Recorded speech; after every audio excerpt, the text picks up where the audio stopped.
Capítulo 3 – A regra de ouro da amizade. Você pode fazer mais amigos em 2 meses ao se tornar genuinamente interessado nas outras pessoas do que poderia em 2 anos tentando fazer outras pessoas se interessarem por você. Dale Carnegie. Os sinais amistosos não verbais que você aprendeu no capítulo anterior são projetados para preparar o terreno para o começo de uma relação positiva com outra pessoa. Eles funcionam como um comediante, cujo primeiro ato é planejado para deixar a plateia com o estado de espírito certo antes da atração principal. Usados corretamente, esses sinais deixarão seu alvo mais receptivo, caso você escolha se aproximar. Então vamos assumir que você quer fazer contato com alguém. E agora? Você alcançou a hora da verdade com essa pessoa. Fazendo a sua hora da verdade um sucesso. Muitos anos atrás, um empresário chamado Jan Carlson foi nomeado CEO de uma companhia aérea europeia que passava por dificuldades, a Scandinavian Airline System, SAS, e recebeu a formidável tarefa de torná-la rentável. Ele conquistou esse objetivo com tanta rapidez que seu feito se tornou objeto de vários estudos. Como ele conquistou tanto sucesso? Dando aos funcionários o poder para resolver os problemas dos clientes na mesma hora, sem precisar checar com um superior. Isso melhorou muito a satisfação dos clientes, o moral dos empregados e o lucro da empresa. Uma situação onde todos saíam ganhando. O interessante sobre a filosofia e a estratégia de negócios de Carlson, relatadas em seu livro, é a importância que ele colocou no ponto de contato entre 2 indivíduos. De fato, ele chamou isso de a hora da verdade, pois eram esses momentos que formavam a opinião dos clientes sobre a empresa e ajudavam a determinar se eles comprariam os serviços da SAS.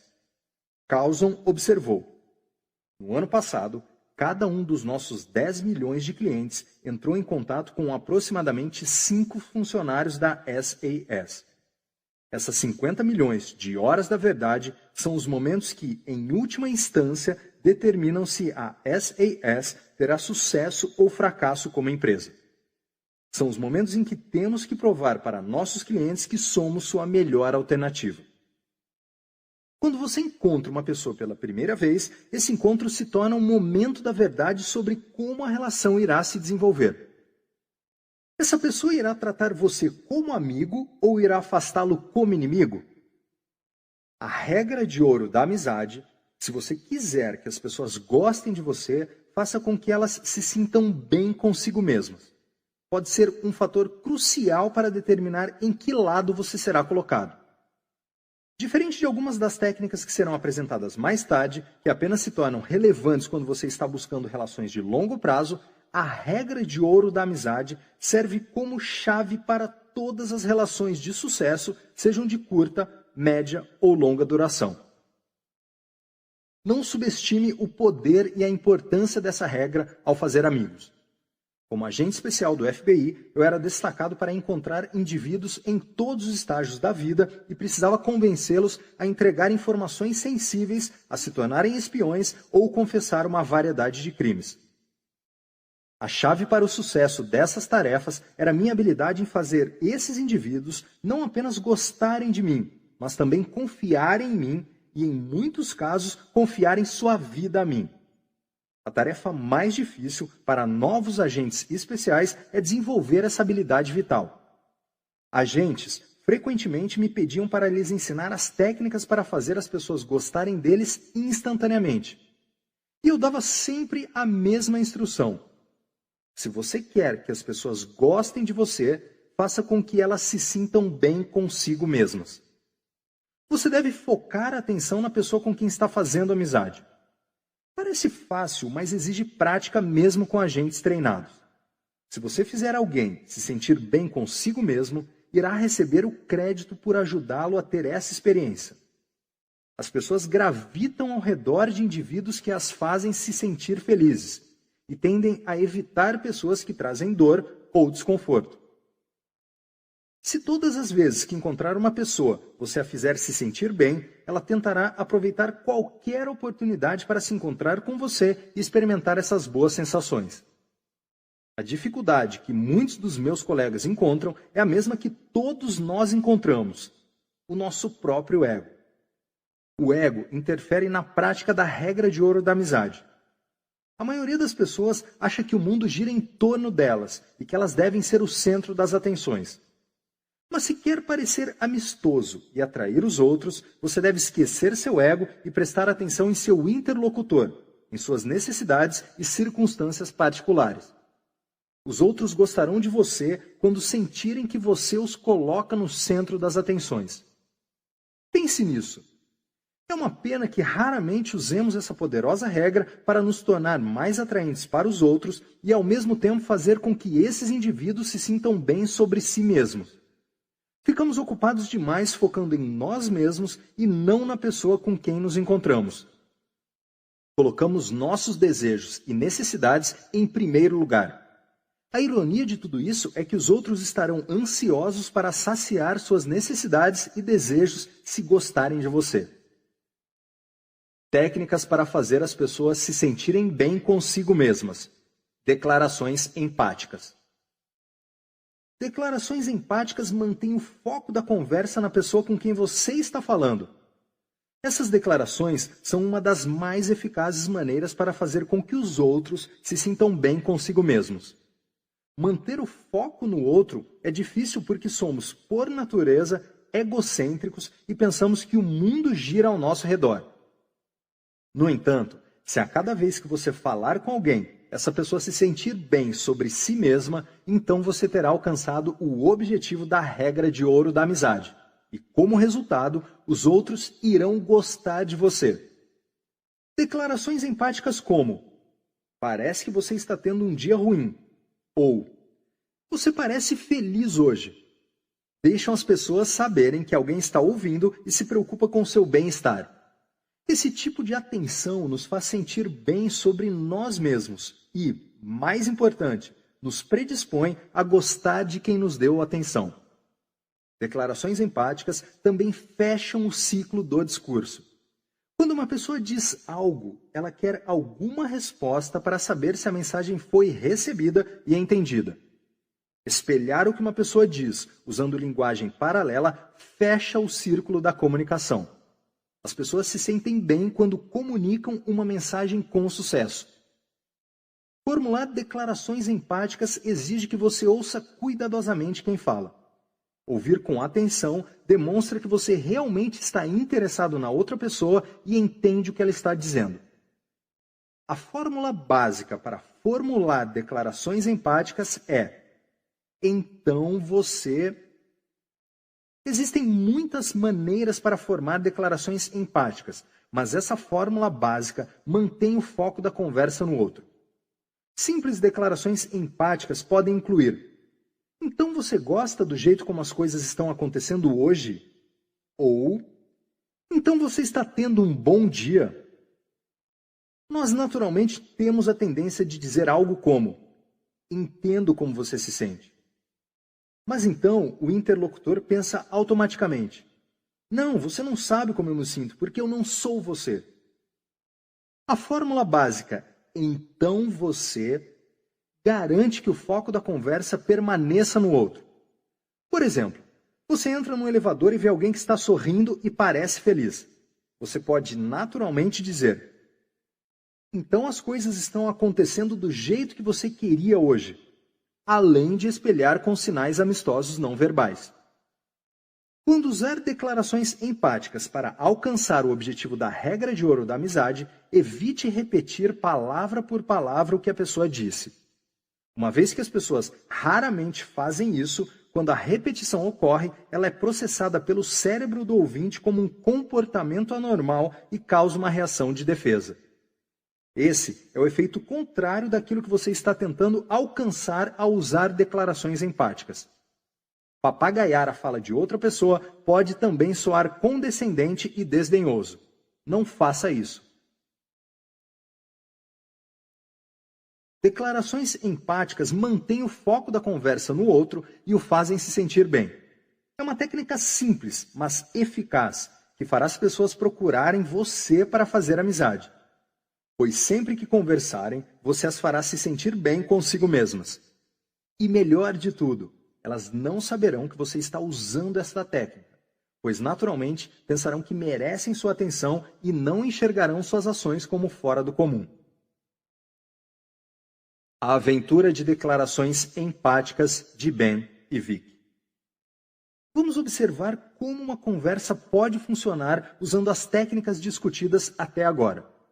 Usando sinais amistosos, Ben envia um convite não verbal para Vic, que está perto do bar com vários amigos. Vic aceita não verbalmente o convite. Quando Ben se aproxima de Vic, ele percebe que ela está sorrindo e rindo com os amigos. Ben. Oi, meu nome é Ben. Qual é o seu nome? Vic. Oi, meu nome é Vic. Ben. Então, parece que você está se divertindo hoje. Declaração empática básica. Vic. Com certeza, eu realmente precisava sair um pouco. Uma vez que você dominar a construção das declarações empáticas usando a fórmula básica, pode formular declarações mais sofisticadas, deixando de usar o então você. Vamos voltar para a conversa entre Ben e Vic, usando declarações empáticas sofisticadas ao invés da fórmula básica. Ben. Oi, meu nome é Ben. Qual é o seu nome? Vic. Oi, meu nome é Vic. Ben. Parece que você está se divertindo hoje. Declaração empática básica. Vic. Com certeza, eu realmente precisava sair um pouco. Ben. Então você esteve trabalhando muito ultimamente. Declaração empática sofisticada. Vic. Sim, trabalhei 60 horas por semana nas últimas 3 semanas preparando um projeto. Nas duas abordagens, Ben reconheceu que Vic estava sorrindo e rindo.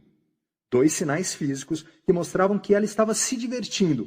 Construiu uma declaração empática que refletia seu estado emocional. Ben conseguiu várias coisas. Primeiro, comunicou para Vic que ficou interessado em seus sentimentos. Segundo, concentrou a conversa nela. Terceiro, a resposta de Vic permitiu a ele saber para qual direção levar a conversa. Sua resposta, com certeza eu realmente precisava sair um pouco, indicou que Vic estava sentindo algum tipo de estresse durante a semana ou no passado recente.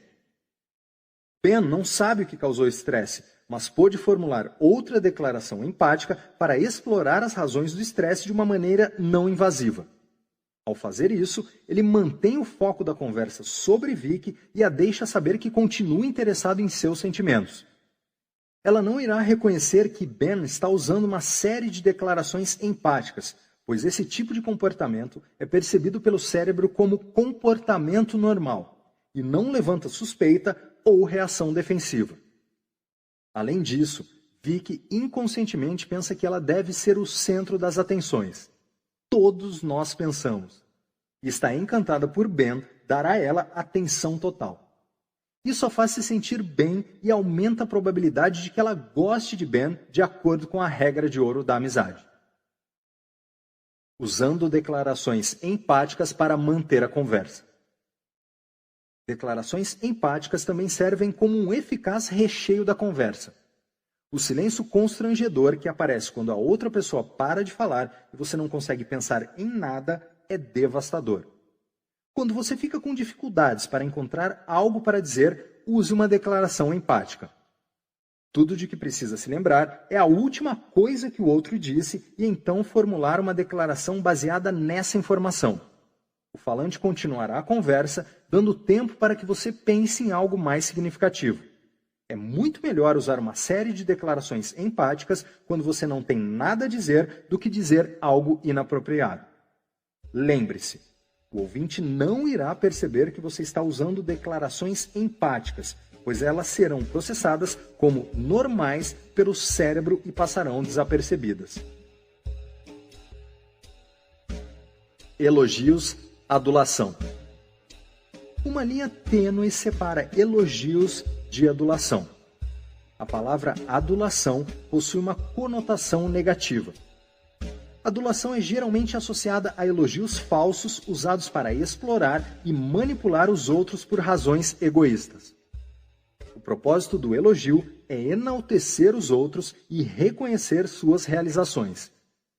Com o desenvolvimento da relação, os elogios ganham um papel importante para a conexão de dois indivíduos, pois sinalizam que o outro ainda está interessado em sua pessoa e naquilo que você sabe fazer bem.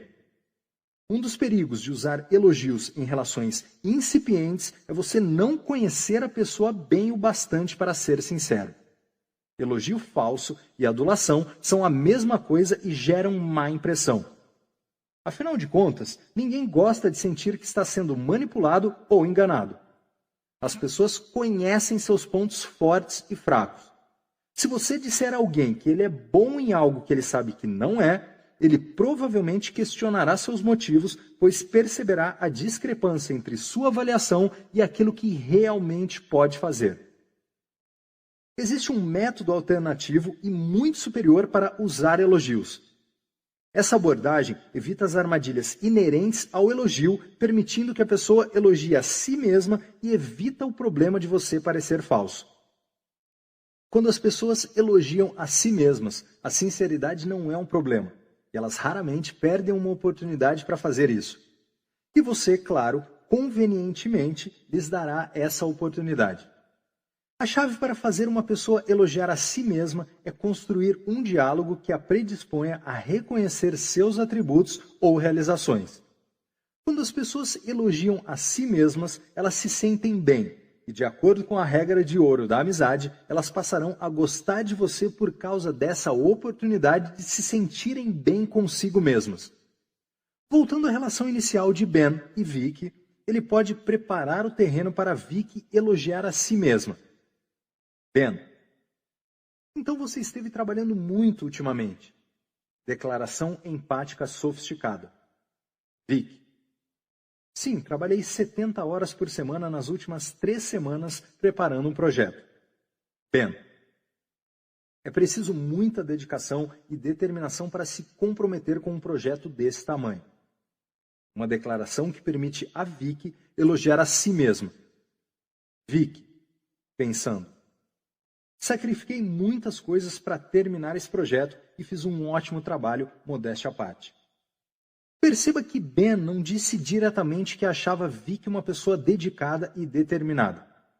Entretanto, não foi difícil para ela reconhecer esses atributos em si mesma e aplicá-los às circunstâncias de seu trabalho. No caso de Vicky não se enxergar como uma pessoa dedicada e determinada, nenhum dano aconteceria para a relação. Aquilo que Ben disse é verdade, independentemente da autoavaliação de Vicky. Então, na pior das hipóteses, o comentário passaria batido, mas na melhor das hipóteses, faria com que ela se sentisse bem.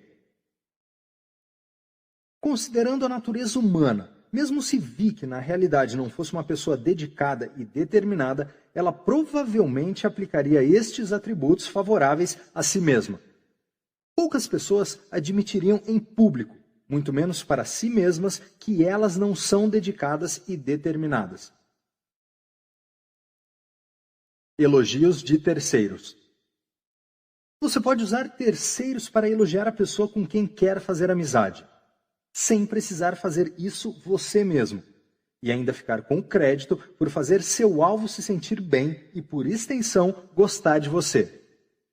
Ao elogiar diretamente outra pessoa, principalmente alguém que pode suspeitar de sua sinceridade, por exemplo, sua namorada, seu chefe ou um amigo, ela tende a ignorar seu esforço porque suspeita que você intencionalmente a está tentando influenciar através do elogio.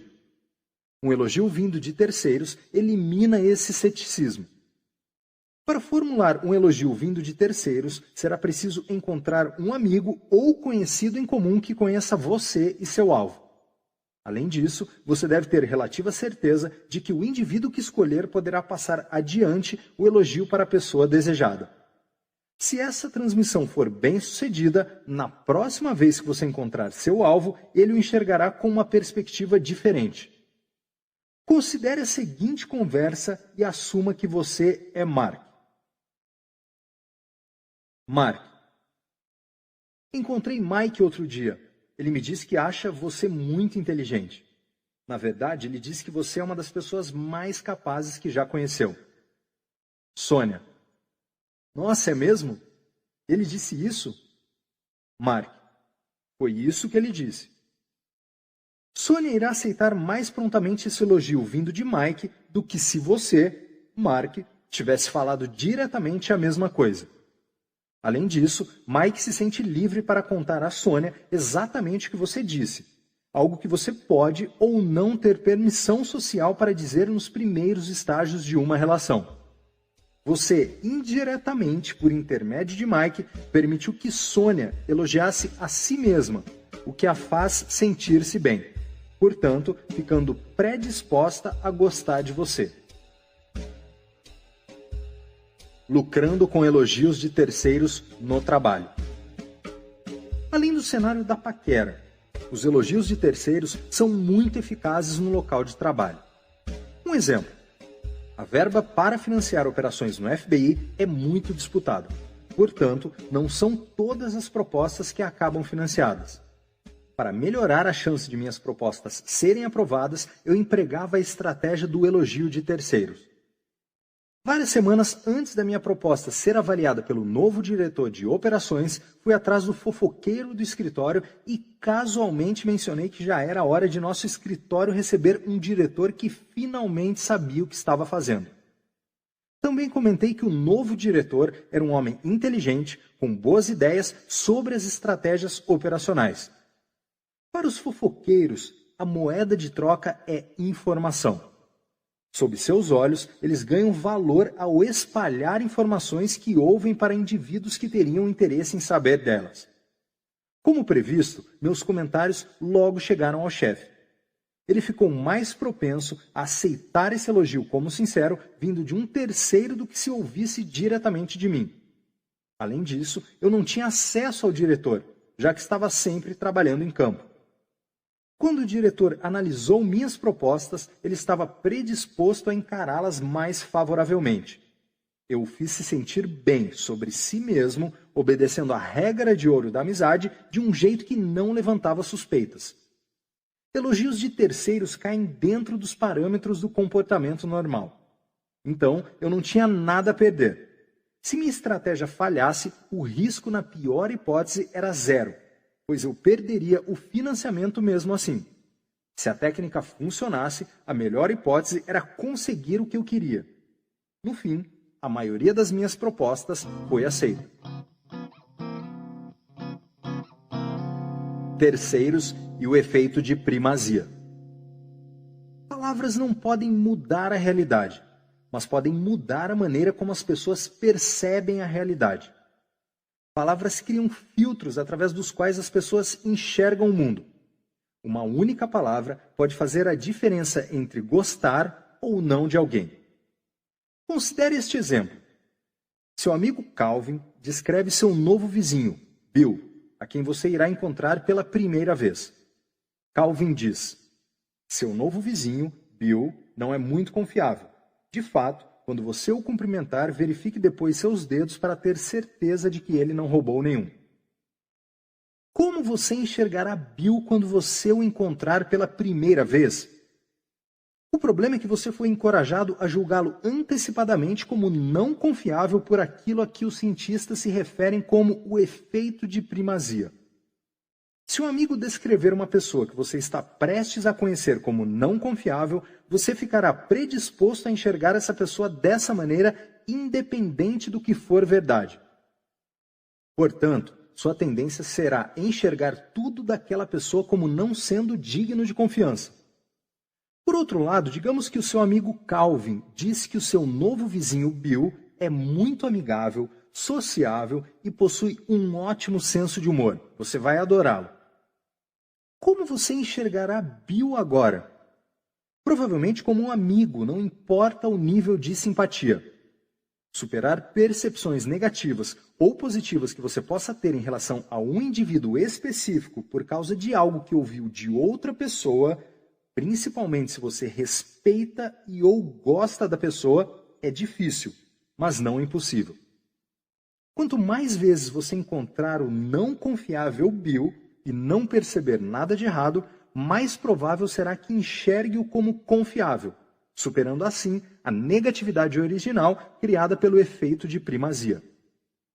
Entretanto, você ficará menos propenso a dar uma chance a uma pessoa não confiável de mostrar que isso não é verdade, pois seu desejo de encontrar a pessoa outra vez ficará reduzido. Se você encontrar o amigável Bill várias vezes e não perceber simpatia, então a tendência é que encontre alguma desculpa para isso. Tais desculpas podem incluir: ele deve estar tendo um dia ruim, ou eu devo ter aparecido numa hora ruim. Uma pessoa não amigável, que inicialmente foi descrita como amigável, ganha uma vantagem do efeito de primazia, pois as pessoas tendem a dar a ela várias oportunidades para demonstrar o contrário.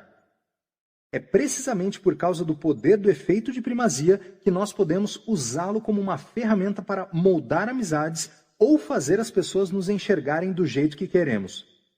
O que você faz com o efeito de primazia é enviar uma mensagem que irá predispor alguém a enxergar outra pessoa da maneira que você quer que ela seja percebida. Tirando proveito do efeito de primazia. Eu frequentemente empregava o efeito de primazia durante interrogatórios de pessoas suspeitas de cometerem crimes. Lembro de um caso onde estávamos interrogando um possível ladrão de bancos. Havia 2 de nós junto com o suspeito na sala de interrogatório. Logo cedo, na entrevista, meu parceiro pediu licença e saiu dizendo que precisava dar um telefonema. Na verdade, sua saída fazia parte de nosso plano, que me permitiu ficar sozinho com o suspeito para falar com ele em particular. Eu disse a ele: você tem sorte de ter meu parceiro cuidando do caso. Ele é honesto e justo. Ouvirá o seu lado da história sem preconceito nenhum. E então eu me recostei, esperando meu parceiro voltar. Alguns momentos depois, ainda sozinho, acrescentei: acontece que para ele é fácil ser justo. O cara é um detector de mentiras em forma de pessoa. Não sei como consegue, mas ele sabe quando alguém está mentindo. Não importa qual for o assunto ou quem esteja falando, ele consegue dizer se alguém está sendo desonesto. O que fiz com esse último comentário foi criar um filtro através do qual eu queria que o suspeito enxergasse meu parceiro.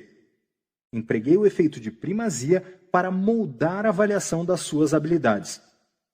Quando meu parceiro voltou, ele já sabia que deveria permanecer em silêncio até que eu perguntasse ao suspeito se ele havia roubado o banco.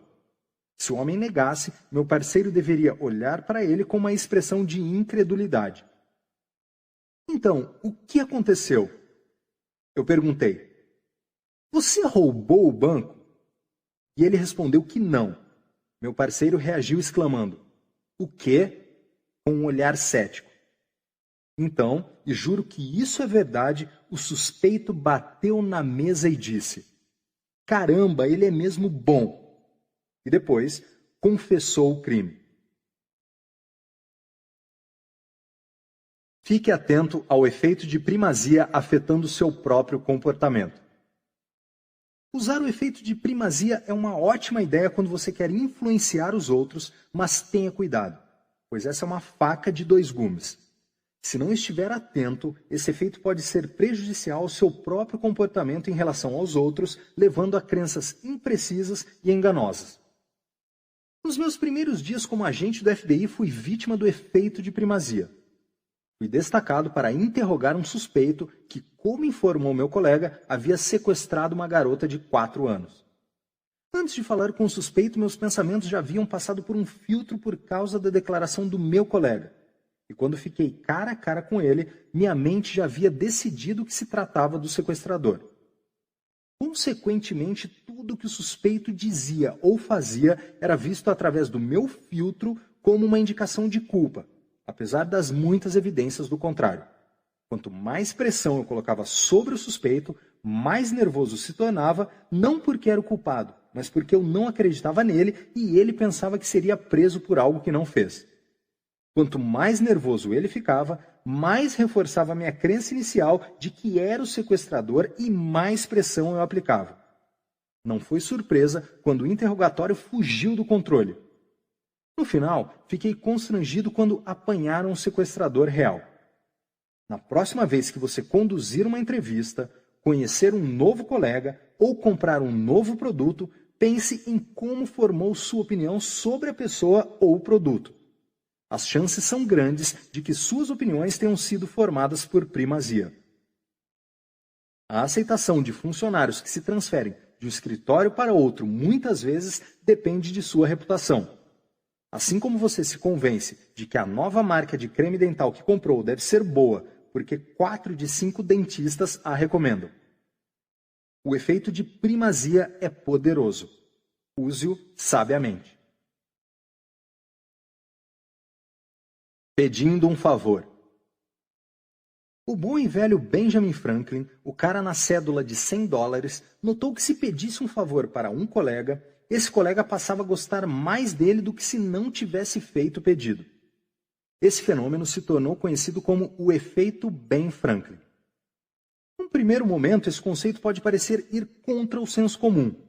Você não deveria gostar da pessoa que faz o favor mais do que ela de você? Acontece que esse não é o caso. Quando uma pessoa faz um favor a alguém, ela se sente bem. A regra de ouro da amizade diz que se você fizer alguém se sentir bem, ele irá gostar de você. Portanto, pedir um favor não é um acontecimento apenas centrado em você, mas também é centrado na pessoa fazendo o favor. Entretanto, aqui vai um alerta. Não exagere com essa técnica, pois Ben Franklin também observou que convidados, assim como peixes, começam a cheirar mal depois de 3 dias. Igual a pessoas que pedem favores demais. Voltando ao encontro de Ben e Vicky, ele pode usar a técnica de pedir um favor durante sua conversa com a jovem garota. Ben, é preciso muita dedicação e determinação para se comprometer com um projeto desse tamanho.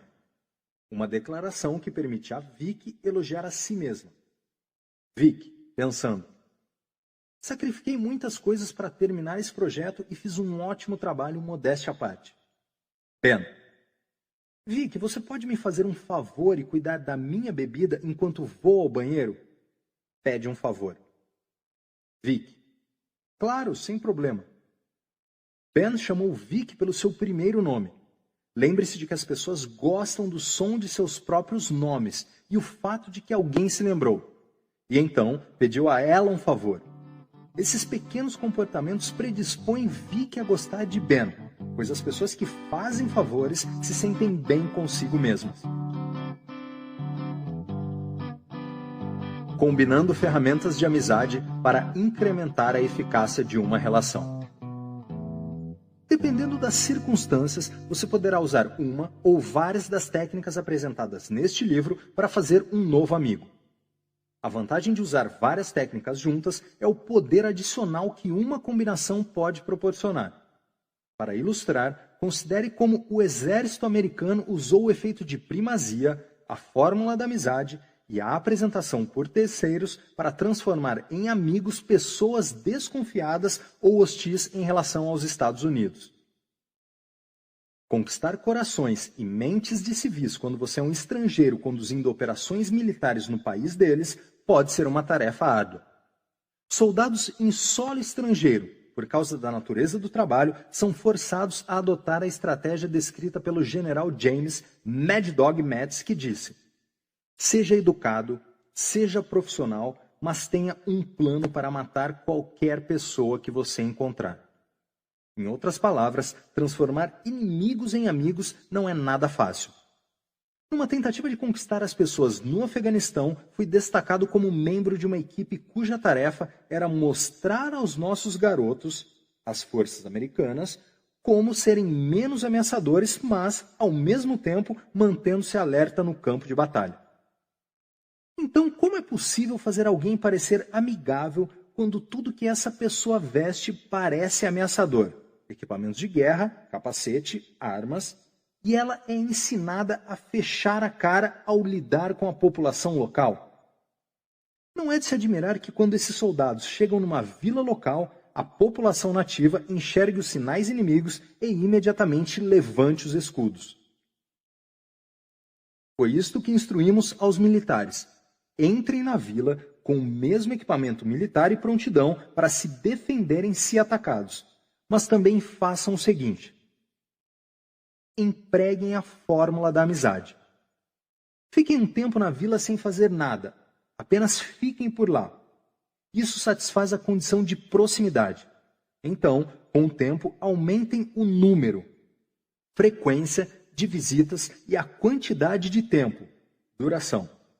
Finalmente, acrescentem intensidade à mistura, presenteando as crianças da vila com coisas de que elas gostem. Mais sobre isso em breve. Envie sinais de amizade ao invés de sinais inimigos. Mantenham seu rosto de guerra, mas vistam uma máscara por cima. Em outras palavras, sorriam e não usem uma carranca. Assim que as pessoas da vila se acostumarem a vê-los agindo de uma maneira não ameaçadora, carreguem um caminhão com bolas de futebol e dirijam pela vila onde as crianças possam vê-los. O que acontecerá? Por causa dos sinais amistosos, as crianças não os enxergarão como ameaça. E, além disso, sua curiosidade aumentará. Intensidade, até que elas se aproximem do caminhão e perguntem: para quem são essas bolas? O motorista pode responder: são para vocês. Então, o que acontecerá? As crianças passarão a gostar dos soldados, e quando encontrarem seus pais, servirão como terceiros apresentando os americanos. Elas dirão: eu vi os americanos, eles nos deram bolas de futebol. E são pessoas legais. Agora, os pais enxergarão os soldados através do filtro de primazia criado pelas crianças e ficarão mais abertos a enxergá-los como amigos ao invés de inimigos. Se os americanos tivessem simplesmente chegado na vila sem empregar a fórmula da amizade, sem tentar estabelecer proximidade, frequência, duração e intensidade, enviando sinais inimigos ao invés de amistosos, e sem usar o efeito de primazia pela apresentação de terceiros, o que você acha que aconteceria quando dissessem que não era uma ameaça? Ninguém acreditaria. Os soldados seriam percebidos como mentirosos. É impressionante como é fácil influenciar o comportamento das pessoas usando essas ferramentas de amizade. Sozinhas ou combinadas, elas permitem fazer as pessoas se sentirem bem consigo mesmas e, por sua vez, as encorajam a fazer você também se sentir bem. Quando emprega a regra de ouro da amizade, você encoraja a reciprocidade. Se você me faz feliz, então eu quero fazer você feliz. Mesmo em encontros únicos, quando interage com uma pessoa que provavelmente nunca mais encontrará, você pode testemunhar a reciprocidade em ação. A escolha entre voar de primeira classe ou não decolar por causa do seu mau humor. Vários anos atrás, meu voo faria uma escala em Frankfurt, na Alemanha. O resto da viagem não me animava. Eu estava no assento do meio da classe econômica e o voo duraria 8 horas. Certamente não queria embarcar cedo demais e, com 1 hora para gastar, decidi fazer bom uso desse tempo. Juntei todas as palavras em alemão que aprendi no colégio e me dirigi para o agente de passagens. Ao me aproximar, exibi os principais sinais amistosos: o movimento de sobrancelha, o sorriso, a inclinação de cabeça. Quando cheguei ao balcão, eu disse Guten Tag, para que tivéssemos uma base em comum. Ver capítulo 4. Ele sorriu diante da minha tentativa animadora de falar alemão, mas retribuiu o cumprimento. Então disse em inglês: posso ajudá-lo? Respondi que não, mas comecei a conversar com ele. Usei declarações empáticas para encorajá-lo a falar e se sentir bem. Enquanto a conversa corria, incentivada pelos meus breves comentários empáticos, era ele quem mais falava. O agente não notou isso porque as pessoas enxergam o mundo como se ele girasse ao seu redor. Portanto, meu comportamento não fugia do normal e não alertava seu cérebro. Eu lhe dei uma desculpa para falar. De fato, eu o encorajei a falar e isso o fez se sentir bem. Então, ele passou a gostar de mim. No fim da conversa, o agente perguntou por que eu não havia embarcado. Eu disse que estava no assento do meio e queria passar o mínimo de tempo possível naquele aperto. Só isso. Cerca de 20 minutos depois, o agente fez um último chamado para o embarque. Enquanto caminhava para a ponte, ouviu-me chamar. Parei e ele se aproximou. Ele perguntou se eu tinha minha passagem em mãos. Assenti e mostrei. Ele a tomou das minhas mãos e entregou outra passagem. Tenha um bom voo, Herr Schaffer, ele disse.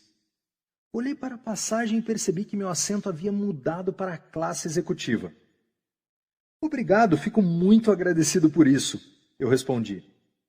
Sem problema, ele disse, fazendo um gesto para que eu embarcasse. Uma outra vez meu voo estava atrasado e todos estavam muito zangados. Eu estava esperando na fila do balcão de embarque e o homem na minha frente estava tão transtornado que gritava com a agente que perderia sua conexão junto com outros impropérios. Ela disse que a única coisa que podia fazer era colocá-lo num voo que decolaria mais tarde, às 5h30. Então, chegou a minha vez. Ao me aproximar da funcionária, que obviamente estava estressada, eu não esperava por nada. Queria apenas tentar melhorar seu dia. Ela tomou a passagem da minha mão e disse: Desculpe, senhor, você perderá sua conexão. Posso transferi-lo para o voo das 5h30. Olhei diretamente em seus olhos e disse ironicamente: Eu não acho isso aceitável, imitando o passageiro anterior.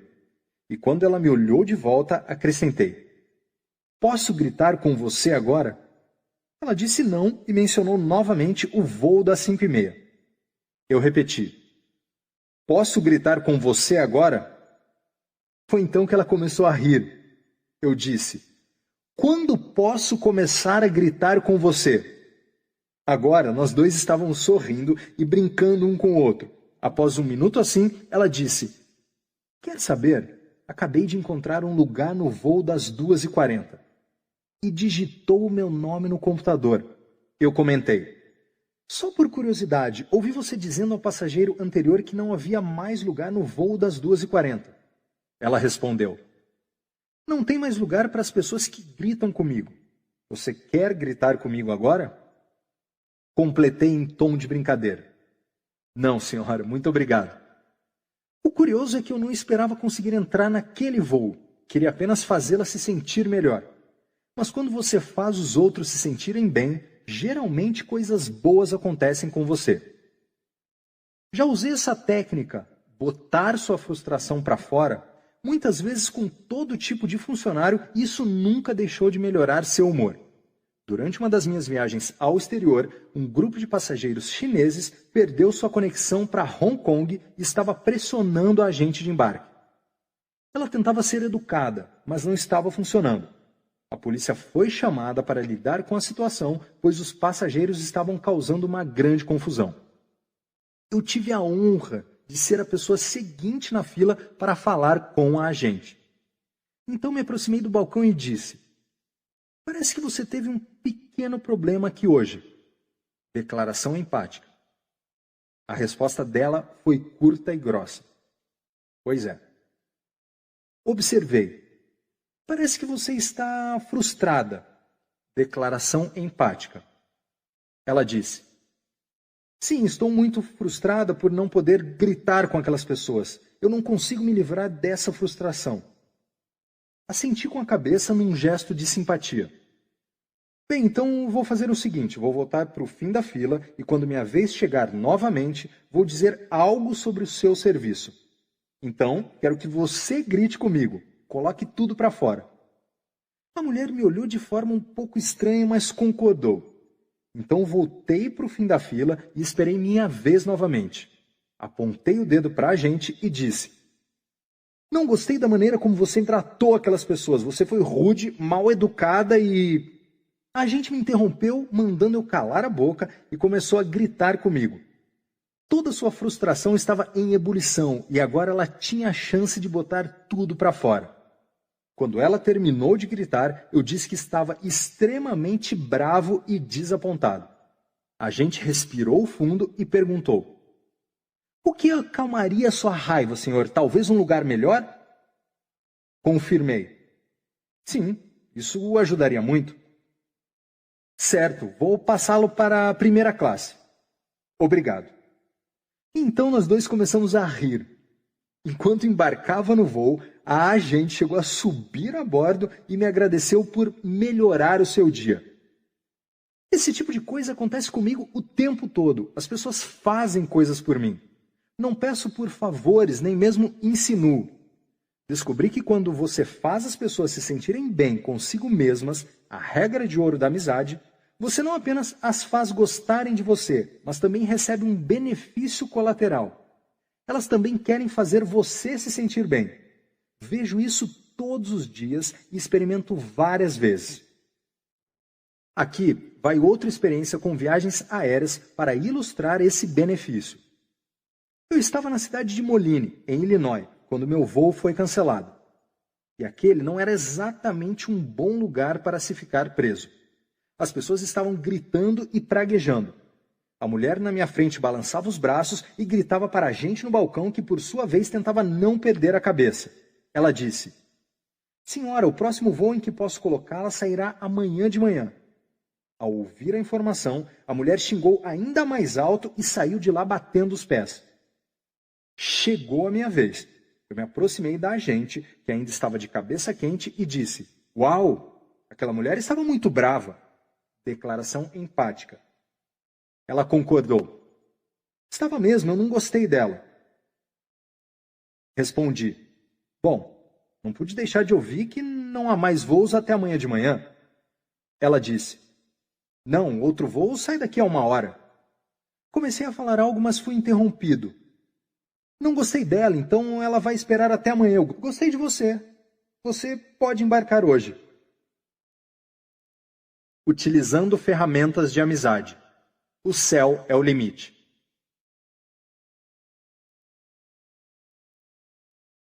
Tem uma história sobre viagens aéreas que deve, sem deixar dúvidas, confirmar que as ferramentas de amizade realmente funcionam.